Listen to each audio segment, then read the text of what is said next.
2 मई, जो कि बंगाल के इतिहास का कह लीजिए काला दिन था और काला दिन रहेगा, क्योंकि उसके विक्टिम जब तक रहेंगे, उनके बच्चे रहेंगे, वो शायद उस दिन को कभी नहीं भूल पाएंगे।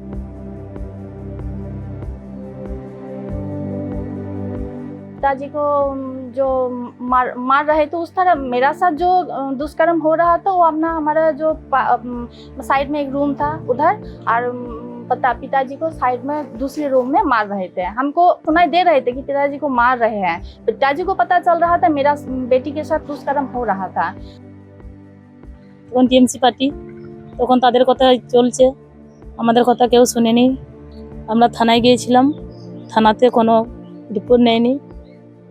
আমাদেরকে বললো যে ওইখানে আসা হবে না, এগুলো সব মিথ্যে করে।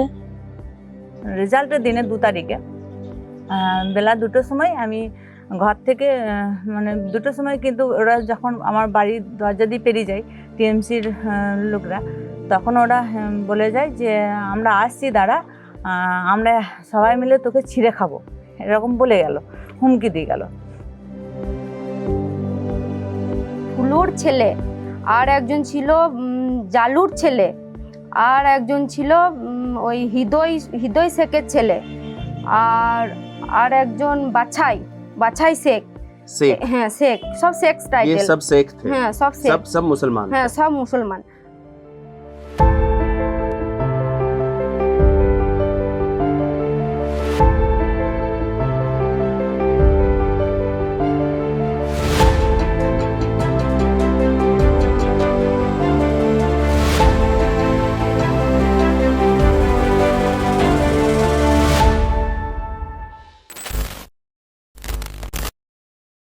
What unfolded in Bengal after the 2021 poll results on May 2 was not merely political rivalry. For countless victims, it was an organized political punishment. For years, these rape victims remained silent, not because they had nothing to say, but because they believed nobody would listen to them.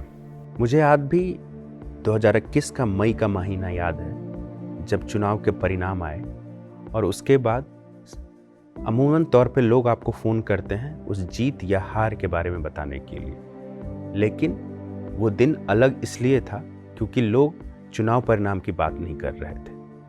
हर तरफ चीख थी, कभी किसी महिला की, कहीं किसी पुरुष की। किसी के साथ बलात्कार किया जा रहा था, किसी को मारा जा रहा था। इन सभी के बीच मुझे कई सारे फ़ोन आते हैं जिनसे आप चुनाव के दौरान मिलते हैं। कई आपके सोर्स होते हैं, कई आपको ग्राउंड रियलिटीज़ बताते हैं।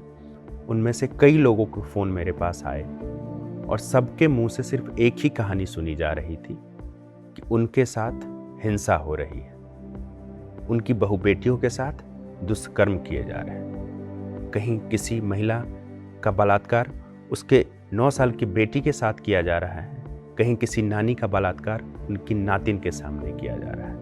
कोई आपको खेत में से छुप के फ़ोन कर रहा है, सिर्फ इस आस में कि उनकी आवाज़ कोई सुनेगा और उनको बचा लिया जाएगा। Like 2021, once again the organizer team traveled across Bengal to find and meet the rape victims in the hope that this time there would be more women who would come forward and raise their voice for justice, for what they have been waiting for a long time.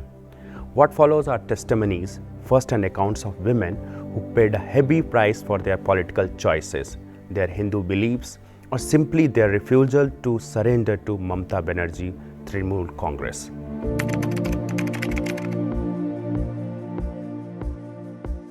The story of Reena Hansda is not just the story of one victim. Reena belongs to the scheduled tribe community, and in the aftermath of the 2021 post-poll violence, her entire village was gripped by fear. And what followed was a period of terror.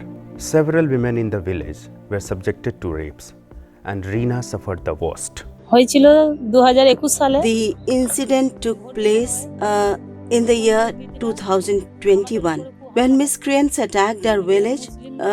They came and hurled bombs, plunging the entire village into darkness and fear. At that time, there were hardly any men in the village. Most of them had fled out of fear. During that period, we were subjected to severe atrocities. I suffered the most. And a few other girls from the village also faced similar abuse. But the trauma did not end there for her.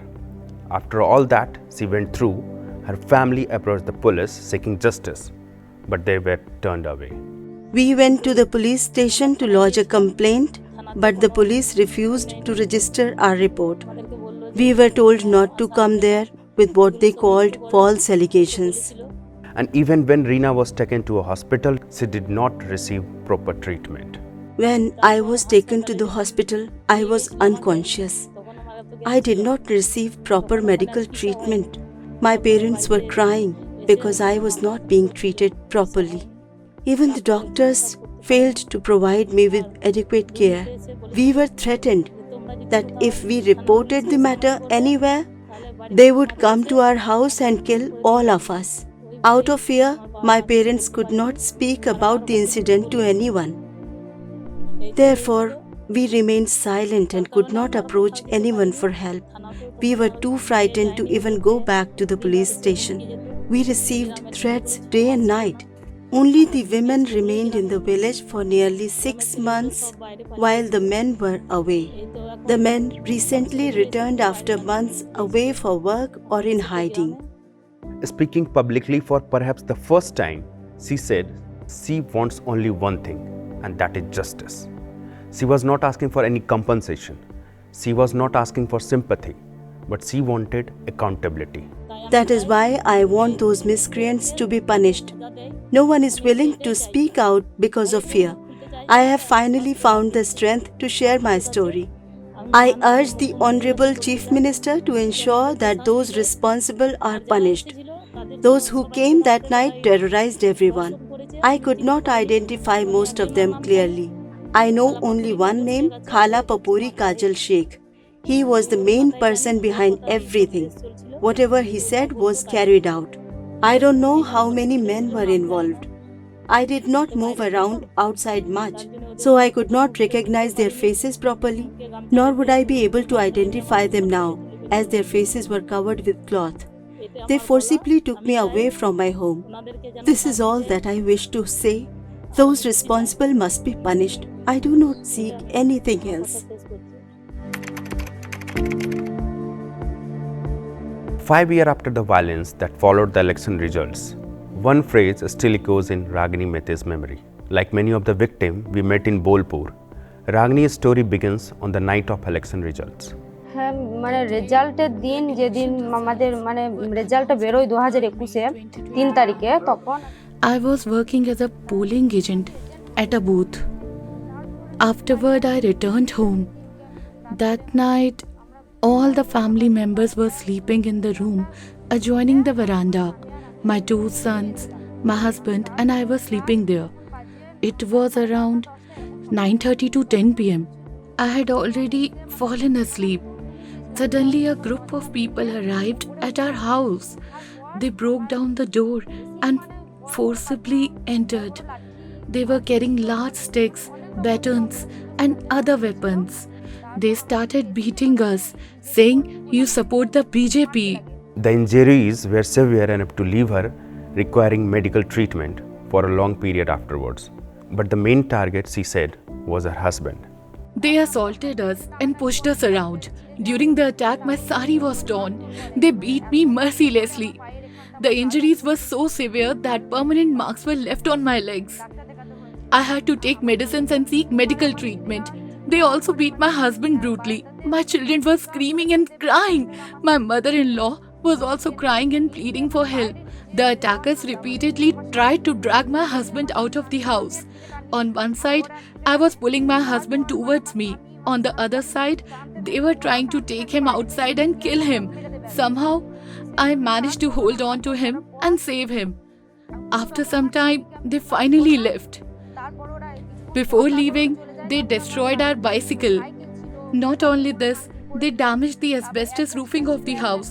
They vandalized the household belongings too. The following morning, they returned, and this time, they came in even greater numbers. The next morning, they returned. They said, "These people have still not left the village." Catch them! Hearing this, my husband and I fled with our children. We took shelter in another person's house.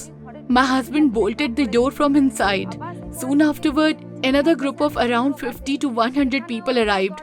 They began trying to break down the door. Since we had not yet left the village, they became even more aggressive. I came forward and stood before them. I told them that they had already beaten us severely. I asked what's wrong we had done. They replied, "Why do you support the BJP?" BJP किया है इसलिए तुम्हारे साथ ऐसा कर रहे हैं। We have been associated with the BJP since 2013 and have consistently supported the party. As she recounted those events, she still remembers the faces of those she holds responsible. कौन लोग थे वो लोग? अगर उस भीड़ में तमाम लोग थे, लेकिन कुछ लोग थे जिनको आप अगर पहचान सकती हैं, क्योंकि लोग उन चेहरों को भूलते नहीं हैं जो आपके ऊपर अत्याचार करते হ্যাঁ হ্যাঁ আমি চিনি कौन से लोग? একজন হচ্ছে ফুলোর ছেলে, আর একজন ছিল জালুর ছেলে, আর একজন ছিল ওই হৃদয় শেখের ছেলে, আর একজন বাছাই শেখ। शेख? হ্যাঁ শেখ, সব শেখ ये টাইটেল। सब शेख थे? হ্যাঁ সব শেখ, सब मुसलमान? হ্যাঁ সব মুসলমান। These 4 individuals beat both me and my husband severely. They manhandled us. They even tore my sari. এরকম হয়েছে। और घर के बाहर जो भीड़ थी वो कौन ও लोग थे? মানে প্রচুর লোক ছিল, এত মানে 50-100 জন বটে। 50 से 100 लोग? হ্যাঁ 50-100 হবে। ये चुनावी हिस्सा नहीं थी। ये दूसरा मामला है जिसमें हमने देखा कि विक्टिम जो है वो हिंदू है, परपेट्रेटर जो है, जो हिंसा करने वाला है वो मुसलमान है। तो इसमें कहीं ना कहीं एक रिलीजियस एंगल भी था, जो मैंने पहले भी कहा है कि एक इस तरीके का डर पैदा कर देना किसी के मन में, एक ऐसी समझ लीजिए कि किसी और के प्रति, किसी और धर्म के प्रति जो है इस प्रकार की अवधारणा कि वो काफिर है, उसको मारना है, इस तरीके की चीजें जो है वो एक पैटर्न दिखा था 2021 चुनाव में, और जो कि अब लोग निकल के आ रहे हैं, लोग उसको बता रहे हैं कि किस तरीके से रिलीजियस स्लोगन लगाए जाते थे, टीएमसी के स्लोगन लगाए जाते थे। For Ragini, those slogans are inseparable from the memories of that night. The broken doors, the torn sari, the screams of her children. क्या कोई किसी प्रकार का कोई जिस समय आपके ऊपर वो लोग अत्याचार कर रहे थे, कोई स्लोगन भी बोल रहे थे क्या? कोई नारे लगा रहे थे कुछ? ওদের ওই জয় বাংলা এইটাই স্লোগান ওদের। जय बांग्ला? হ্যাঁ জয় বাংলা, जो टीएमसी का টিএমসি, সব টিএমসি। ये कौन सा जय बांग्ला है जो जय बांग्ला के नारे लगा करके एक औरत के साथ बदतमीजी की जाती है, उसको मारा जाता है, उसको पीटा जाता है, उसकी जो बहुमूल्य चीजें हैं वो लूटी जाती है? क्या ममता यही इसी प्रकार का बंगाल बनाना चाहती थी? सवाल यही है।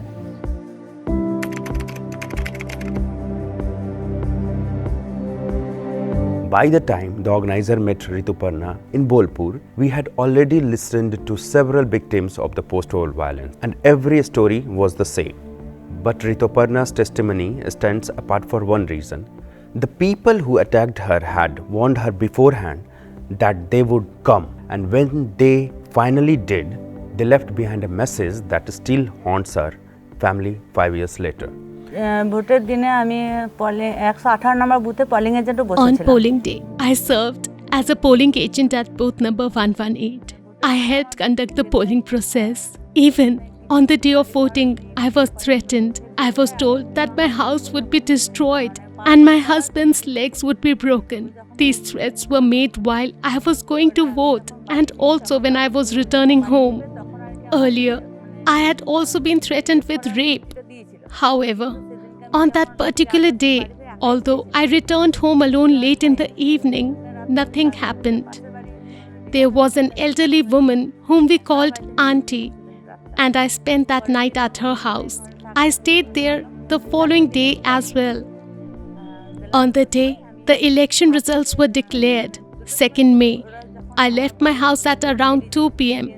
While passing by my house, some TMC supporters threatened me. They told me, "Wait, we are coming. We will tear you apart." The mob first vandalized her house before marching directly to the place where she was hiding. Someone had apparently informed them where she was. I was frightened. My own house was made of mud and had a thatched roof. I feared that if bombs were thrown, the house would not survive. Therefore, I stayed at Auntie's house with my children. My husband was hiding on the first floor of Auntie's house. Because of that, they could not find him. At around 8:40 p.m., I heard noises of vandalism at my house. After damaging my house, they entered Auntie's house as well. They had already discovered that I was not at my own home. They entered Auntie's house looking for me. I was sitting beneath the staircase. They dragged me out by my hair. They threw me into the courtyard. They beat me severely with rods. They kicked and punched me in my chest, stomach, and back. After that, 3 men raped me. Rituparna was thrown into the courtyard and brutally raped. She was beaten with iron rods, kicked repeatedly in the chest, stomach and back and punched continuously.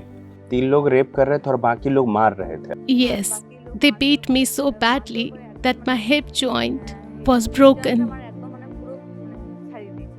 Hip joint पूरा तोड़ दिया. Yes, completely. Eventually, I lost consciousness. My children protested and begged them not to do such things to their mother. The attackers beat my children as well. They also assaulted Auntie. They vandalized her house too. After I became unconscious and before they left, they said one thing.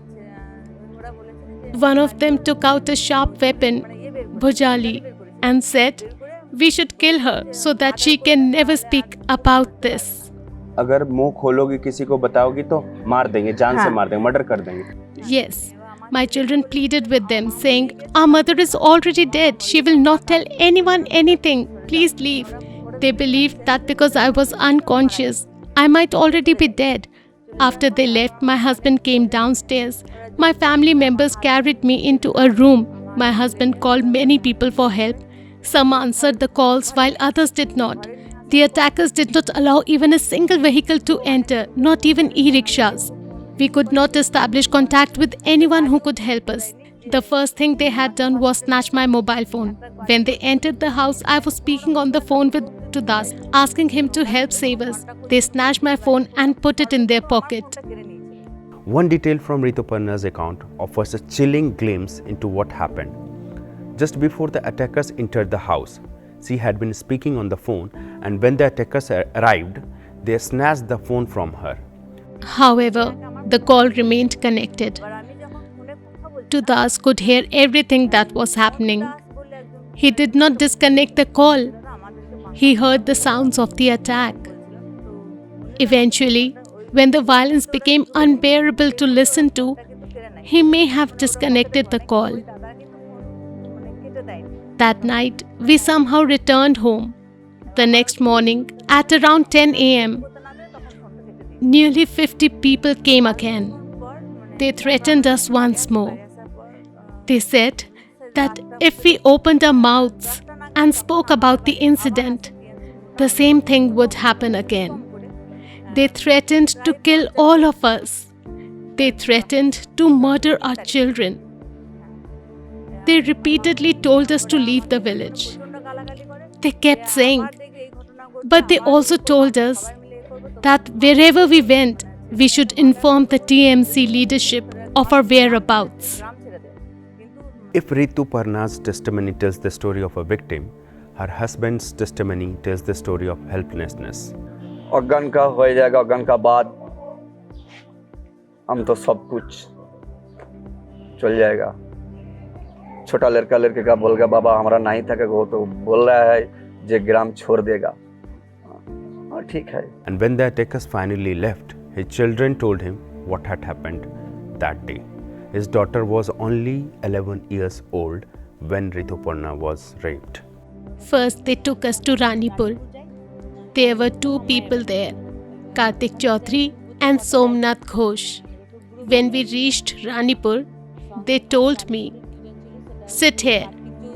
Then they said, "You were raped. You were almost murdered.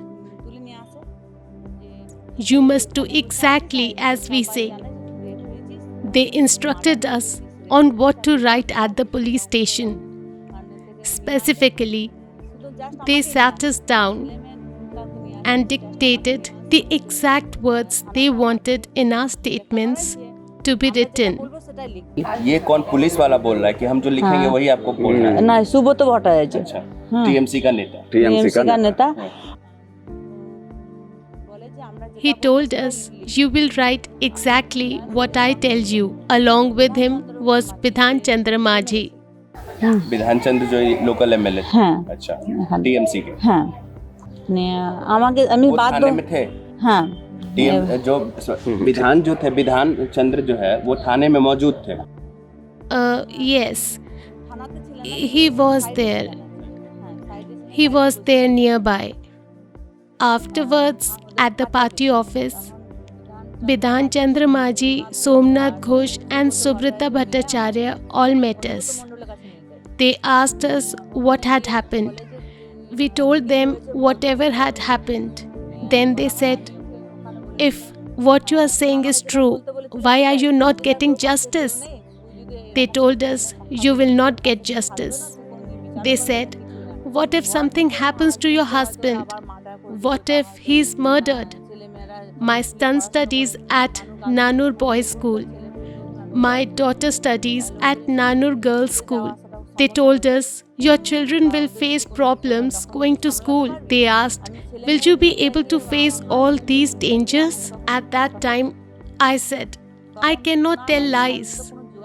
I said, "I cannot even contact anyone," but they taught me what to say and I repeated what they told me. और ये सब police वहाँ पे है, उसके बाद उसके सामने অনুগত हो रहा है। মণ্ডলের কাছে কে ধরে রেখেছিল, মানে আমার ছেলেটাকে ওটা ধরে রেখেছিল আর মেয়ের সামনে মেয়ে, হ্যাঁ মেয়ে আমাকে অনেক বাধা দেয় যে बेटी। হ্যাঁ छोटा लड़की है। Yes, my daughter tried to stop them a lot, saying, "Don't do this to my mother. Don't beat my mother. Don't do this to my mother." कितनी उम्र होगी उस बच्ची की, आपकी बेटी की? 2021 में कितनी उम्र थी? 11 বছর বয়স। 11 यार बॉयस। 11 বছর लड़की का। ছেলের 13 বছর বয়স। आप नीचता की प्रकाष्ठा देखिए कि एक माँ को उसके 11 वर्ष की बेटी के सामने उसके साथ दुष्कर्म किया जाता है, और लॉ एंड ऑर्डर, मतलब मेरे पास सच में शब्द नहीं है कि उस समय पुलिस क्या कर रही थी, सरकार क्या कर रही थी। एक घटना थी जो 2021 में ही एक जो नानी थी उसके नाती के सामने उस नानी का बलात्कार हुआ था, और बाद में उनको जहर दे दिया गया था ताकि वो बचे ना, लेकिन वो बच जाती हैं और बाद में वो मुझे अपनी पूरी कहानी बताती हैं। और आज दूसरा मामला जो कि 2021 का ही है, मुझे बताया जा रहा है कि इनके साथ दुष्कर्म इनकी बेटी के सामने हुआ, और ममता बनर्जी कहती हैं कि वो एक महिला थी, महिला मुख्यमंत्री थी, और उनके राज्य में महिलाओं के साथ ये सब हो रहा था, और वो आंख बंद करके कह लीजिए या कान बंद करके, आंख और कान दोनों बंद करके वो अपने सत्ता का सुख भोग रही थी, क्योंकि 2 तारीख को उनकी पार्टी 200 से ज्यादा सीटें जीत कर आई थी। तो एक तरफ वो अपने घर में जीत का जश्न मना रही थी, और दूसरी तरफ उनके कार्यकर्ता जो टीएमसी के कार्यकर्ता हैं वो हिंदू महिलाओं के साथ दुष्कर्म करके जश्न मना रहे थे। और जब ये सारी चीजें मीडिया, जो बहुत ही छोटे संख्या में कुछ मीडिया के लोग जब बाहर ला रहे थे, मैं दीप हलदार जैसे लोग जब बाहर ला रहे थे, तो उनको डराया जा रहा था, उनको धमकाया जा रहा था और उनसे कहा जा रहा था पुलिस के माध्यम से, ट्विटर पे पुलिस लिख रही थी कि ये फेक न्यूज है।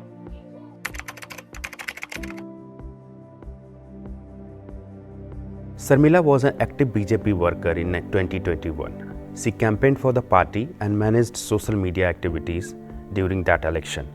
And on the evening of election results, her family had already decided to flee their home after receiving warnings that BJP supporters were being targeted.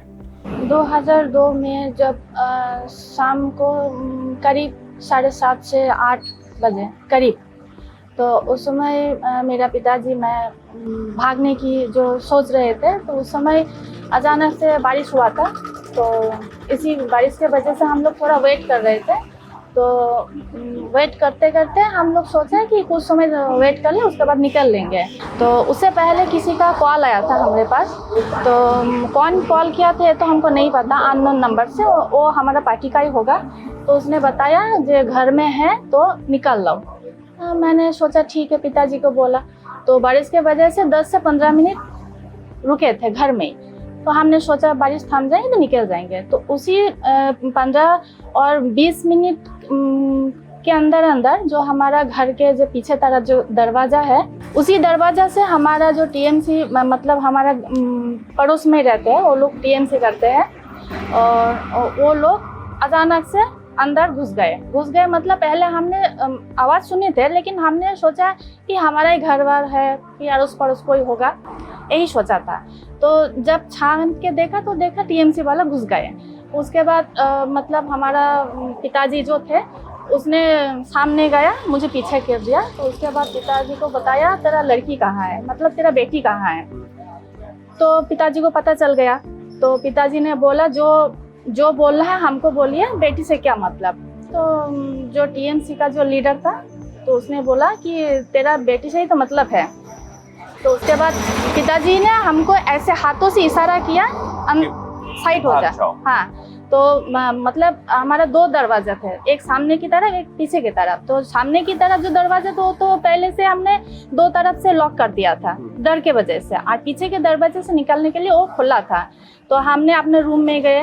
उसके बाद एक टीएमसी का एक बंगाली था, वो बोला लड़की तो इधर है।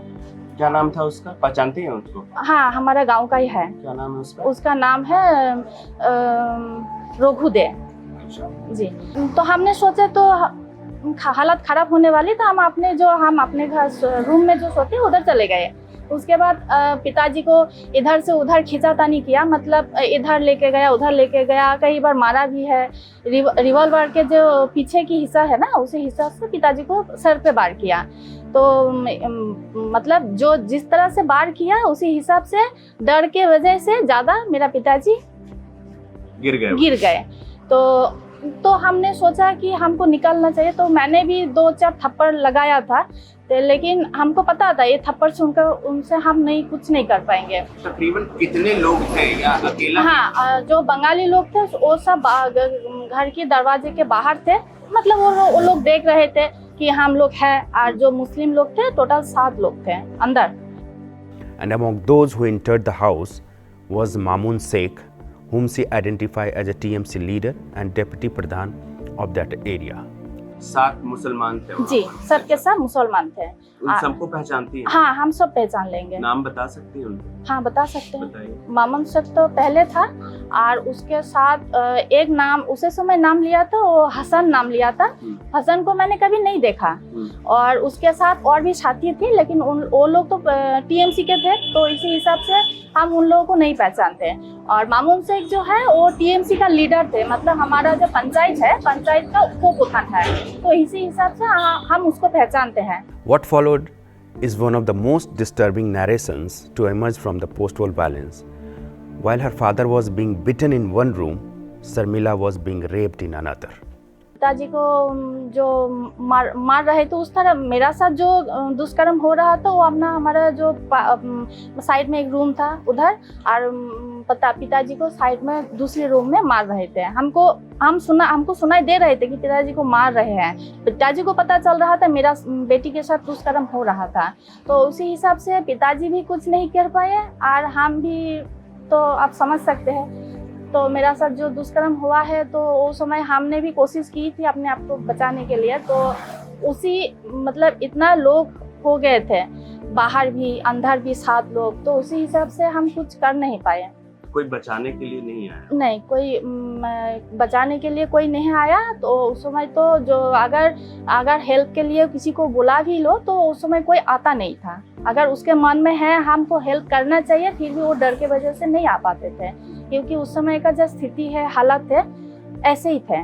हम लोग पुलिस के पास गए थे तो पिताजी को बताया गया था जो कि कायदे में रहोगे तो फायदे में रहोगे, मतलब कायदे में रहोगे तो फायदे में रहोगे। हाँ, तो ये बात उन लोगों ने बंगला में बताया था, तो हम आपको हिंदी में बता रहे हैं। तो उस समय उन लोगों ने बताया था यही बात, जो कायदे में रहेगा तो फायदे में रहोगे।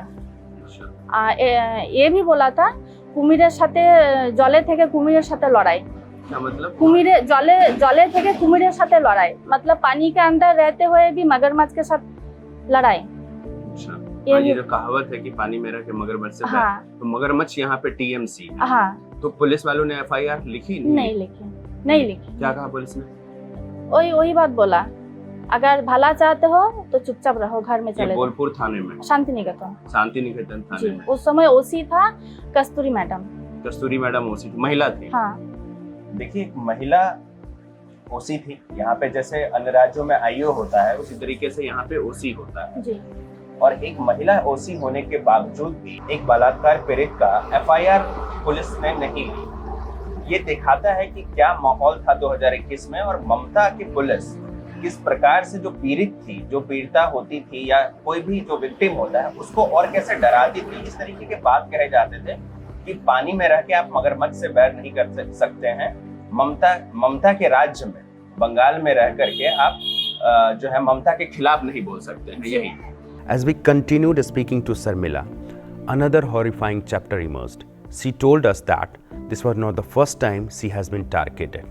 तो ये सिर्फ हमारे साथ ये 2021 में जो ये हुआ ये नहीं है, इसके पहले भी हुआ था हमारे साथ। हाँ जी, वो 2018 साल में, जो उस समय मेरा पिताजी बीजेपी में था और राष्ट्रीय स्वयं सेवक में भी था, तो उस समय हम पार्टी नहीं करते थे। तो उस समय हम अपना मतलब जैसे घर में थे वो रहा करते हैं, मतलब अपना डांस वगैरह, पढ़ाई, ये सब के बारे में। तो एक दिन 7:30 से 8 बजे वो महेंद्र शोरूम के आसपास रास्ते के किनारे, मतलब हम फोन देख रहे थे कुछ भी, तो अपने घर के पास से नहीं, उधर अच्छा, प्रांतिक साइड। अच्छा। तो उधर रोबी सिविक वॉलेंटियर जो है वो, मतलब वो है टीएमसी का सिविक पुलिस है, तो हम क्या आगे टीएमसी का सिविक पुलिस जी। अच्छा, तो क्या हम नाम है उसका? रोबी घोरुई। तो उसने बताया तू इधर क्या कर रहा है, तब मैंने बोला मैं तो फोन देख रहा। तो बोलते तो वो उसने हमको बोला, मतलब लैंग्वेज खराब किया। तो हमने बोला तो अभी तो मतलब वो गर्मी की में टाइम था, तो अभी तो 11 बजे 12 बजे लोग बाहर ही रहते हैं, तो इस समय ये सब बोलने की क्या जरूरत है। तो बोल रहा कि हमारा ड्यूटी है। तो मैंने बोला ड्यूटी तो तेरा जो है तो 10 बजे के बाद होता है, उसके बाद अगर कोई महिला बाहर है उसी हिसाब से भी तुझे बोलना चाहिए कि घर चले जा। इसका मतलब ये तो नहीं तू मेरा पिताजी को, माँ को गाली देगा। तो उसी हिसाब से मतलब लगातार वो मेरा माँ पिताजी को गाली दे रहा था। मैंने भी बोला तू भी टीएमसी का पैर चाट के तू चाकरी दिया। तो उसने वो मतलब उसके साथ थोड़ा बातचीत हुआ, मतलब वो झगड़ा की तरह, तो वो भी चले गए, हम भी चले गए। उसके दूसरे दिन सुबह जब देखा इधर यही रास्ते में, इसी रास्ते में वो जो 100 दिन का काम होता है ना बंगाल में, मनरेगा टाइप से जो जी जी, तो वो महिला का काम था। तो उसी महिला लोगों को बताया जो हमारे इधर टीएमसी का लोग, पंचानन खा, सुमीर मास्टर, रघु दे, ये सब था। तो उन लोगों ने महिला को बोला जो नील रतन के घर में हमला करना है, नहीं तो 100 दिन काम में तुम लोगों का प्रेजेंट नहीं होगा। तो वो लड़की भी मतलब महिला है, तो 2 बच्चों के माँ है, वो लोग भी हमारे घर में आया, दरवाजा खोला, हमको निकाला और मतलब मेरा कपड़ा फाड़ दिया गया, मतलब मुझको पूरा नंगा किया। वो टीएमसी की ही कर्मी है? हाँ, टीएमसी के है। और पंचानन खा, समीर मास्टर, रघु दे, पिंटू बीरवंशी, ये लोग सब टीएमसी के है। तो हमको घर से लेके हमारा जो दुर्गा मंदिर है उधर तक हमको नंगा, मतलब शरीर में एक भी सूता नहीं था, हमको पैदल लेके गया। ये महिलाएं आपके साथ? महिलाएं हैं, हमारे गांव के महिला हैं। तो वो मतलब हमारा शरीर में एक भी सूता नहीं था और नंगा बास में लोग जा रहा था, हमको देख रहा था। और पिताजी को मतलब जैसे मैंने इतना बुरी तरीके से मारा गया था मेरा पिताजी को, कोई भी हेल्प के लिए नहीं आया। तो मैं रो रहा था, मेरा हाथ भी बांध दिया गया था। उसके बाद जो पास में मतलब वो शायद होगा वो बीजेपी का ही कोई कार्यकर्ता होगा, साइड से पुलिस को कॉल किया तो पुलिस आया। उसके बाद हमको घर ले गया तो पुलिस ने बोला पहले कपड़ा पहन के आओ। पुलिस के सामने हम मतलब उसी स्थिति में अंदर गए, एक कपड़ा पहन के नाइटी पहन के बाहर आए। पिताजी को उल्टा पुलिस ने बोला कि आप लोग मेरा पिताजी को बोला कि बेटी को धंधा में बैठा दीजिए। ऐसा पुलिस बोल रही है? ऐसा पुलिस बोला। और उस पुलिस का नाम है पीजू साधु, शांति निकेतन थाना का है। अच्छा। तो उसी हिसाब से हमने बहुत सारे लोगों के पास भी गए कि हमारा थोड़ा मदद कर दो, हमारे साथ ऐसा दुष्कर्म हुआ है। तो ऐसे स्थिति में किसी ने मदद तो कुछ किया ही नहीं, उल्टा हम लोग मतलब बाहर निकलते थे, हमको ही आते थे। ऐसे लोग हमको ऐसे नज़र में देखते थे, ऐसा लगता है कि हम लोग ही कुछ गलत कर दिया। तो क्या अभी इसके लिए अगर हमें न्याय मिल सकता है तो बहुत अच्छा होगा। She was forced to sign documents she was not allowed to read, pressured to repeat video statements multiple times until officials were satisfied. For 5 years, fear prevented her from speaking openly, but now she is speaking in front of camera. जब आपके साथ rape हुआ उसके बाद थाने में police ने complain नहीं ली? नहीं। हॉस्पिटल गई थी क्या आप? जी, हॉस्पिटल जाने से पहले जो हमारे साथ दुष्कर्म हो रहा था उसी समय मामन शेख ने बताया था। तो अभी तो हॉस्पिटल जाएगा, उधर भी हमारा ही डॉक्टर है। हॉस्पिटल में भी हमारा ही डॉक्टर? हाँ, और ये बात हमको प्रमाण समेत मिला है। उसके बाद मतलब कहीं उसके हम लोग कहीं मतलब वो 10 से 12 या 1 महीने बाद होगा, ठीक से याद नहीं है हमारा। तो उसके बाद हमको एक दिन हम घर आए, घर आने के बाद पता चला कि दिया गुहो घर आया। तो टीएमसी का लोग हमारा घर आया, उसके बाद बोला तुझे जाना होगा। तब मैंने बोला कहाँ, तो बोला कि चल तो पता चलेगा। तो हमको लेके गया, जबरदस्ती लेके गया। जो मामून शेख का एक फार्म हाउस है। मामून शेख? हाँ। मामून शेख क्या है यहाँ पे टीएमसी का? टीएमसी का पंचायत का उप प्रधान। अच्छा। हाँ, कंकाली वाला पंचायत का उप प्रधान है। तो उसका फार्म हाउस में हमको लेके गया। उसके बाद हमको बोलपुर में है वो फार्म हाउस? हाँ, वो गांव में है, कंकाली तला के पास में। तो उधर लेके गए तो हमको बोला हम जो कहते हैं वही कर। तो उस समय हम अकेले था, कोई हमारा पार्टी का लीडर भी नहीं था, कोई कार्यकर्ता नहीं था, मेरा घर वाला भी कोई नहीं था, हम मतलब अकेले ही थे। तो हमको बताया गया जो हम बोलते हैं वही कर। तो मैंने हाँ बोला, क्योंकि हम अगर नहीं बोला हम तो उसी हिसाब से कुछ नहीं कर पाएंगे। हाँ के अलावा कुछ था नहीं हमारा। तो आपको जाना पड़ा? तो हमको बोलना पड़ा कि हाँ ठीक है। तो हमको बोला पुलिस है हमारे शांति निकेतन थाना का, महिला पुलिस है, वो तुझे लेके जाएगा हॉस्पिटल में। और लेके जाने के बाद हमको लेके भी गया शाम को 4 बजे या 4:30 बजे करीब।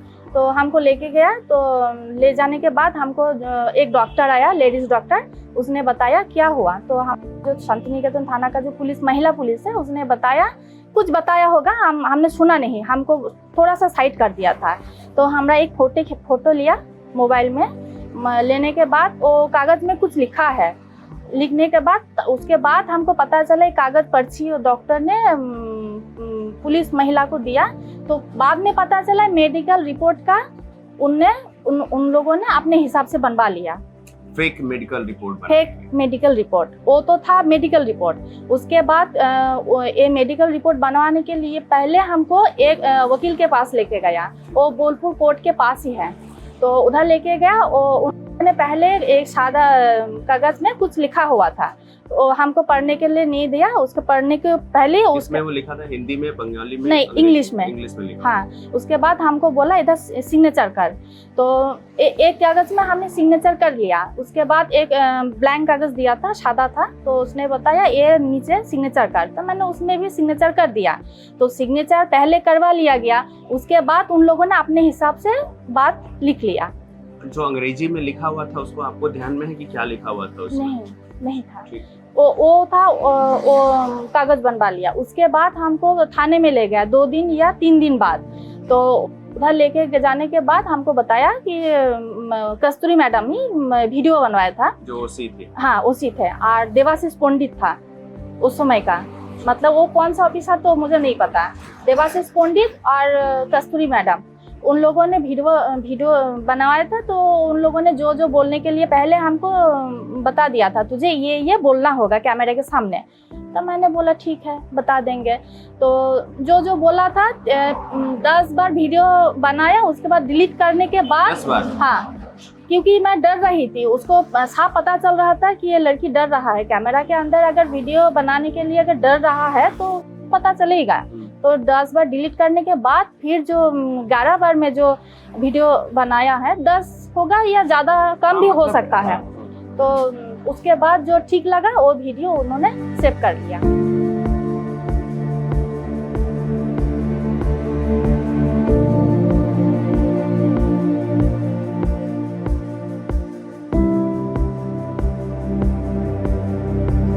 आज चीजें बदल रही है और उनके जीवन में भी शायद बदलाव आए। कल के सूरज के साथ यही कामना हम कर सकते हैं कि जो नई सरकार बनी है वो उनको न्याय दिलवा पाए, क्योंकि ज्यादातर लोग कहीं ना कहीं भाजपा से जुड़े हुए थे। कोई उनका कभी कोई कार्यकर्ता रहा था, तो कोई मंडल अध्यक्ष रहा था, या किसी के पास कोई जिम्मेदारी थी। तो चाहे प्रत्यक्ष रूप से हो या अप्रत्यक्ष रूप से हो, सभी महिलाएं जो बलात्कार की विक्टिम बनी वो बीजेपी के समर्थक रहे। और सबसे बड़ा दोष शायद उनका यह भी हो गया कि वो हिंदू थी, क्योंकि एक चीज जो कॉमन पाई गई सभी विक्टिम्स के अंदर में कि वो सभी विक्टिम हिंदू थी। और ज्यादातर मामलों में जो उत्पीड़न करने वाले लोग थे, जो बलात्कार करने वाले लोग थे, वो टीएमसी के कार्यकर्ता तो थे ही, टीएमसी के नेता तो थे ही, लेकिन उसके साथ ही वो एक विशेष वर्ग समुदाय से आते थे। आज का मेरा सफर यही अंत होता है कि कल जो सफर शुरू होगा एक ऊर्जा के साथ, एक रोशनी के साथ, न सिर्फ मेरे जीवन में बल्कि जो बलात्कार से पीड़ित लोग हैं उनके जीवन में उजाला लेकर के आएगा।